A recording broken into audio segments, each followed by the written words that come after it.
வணக்கம்.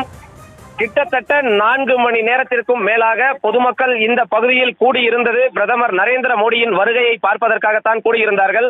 தற்போது இந்த ஆர்எஸ்-புரம் டிபி சாலை சந்திப்பு பகுதியில் இருக்கக்கூடிய தலைமை அஞ்சலகத்திற்கு முன்பாக கடந்த 1998ஆம் ஆண்டு நடைபெற்ற இந்த குண்டு வெடிப்பு சம்பவத்தில் உயிரிழந்தவர்களின் புகைப்படங்களானது இந்த பகுதியில் மலர்களால் அலங்கரிக்கப்பட்டு வைக்கப்பட்டிருந்தது.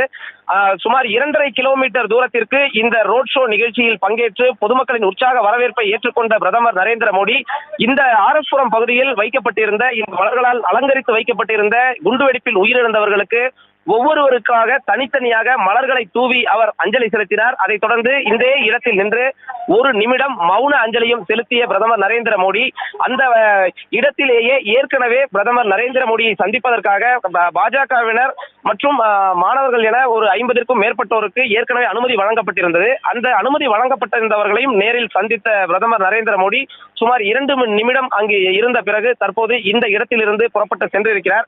இங்கிருந்து புறப்பட்டு செல்லக்கூடிய பிரதமர் நரேந்திர மோடி காந்தி பார்க் வழியாக அவினாசி சாலை சென்றடைந்து ரெட்ஃபீல்ட்ஸ் பகுதியில் இருக்கக்கூடிய அரசினர் விருந்தினர் மாளிகையில் இன்று இரவு தங்குகிறார்.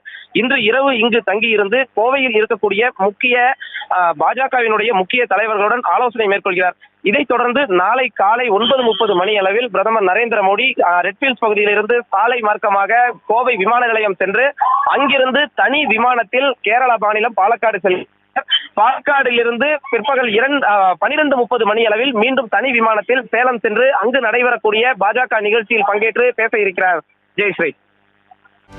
செய்திகளை உடனுக்குடனும் துல்லியமாகவும் தெரிந்து கொள்ள சப்ஸ்கிரைப் பண்ணுங்க.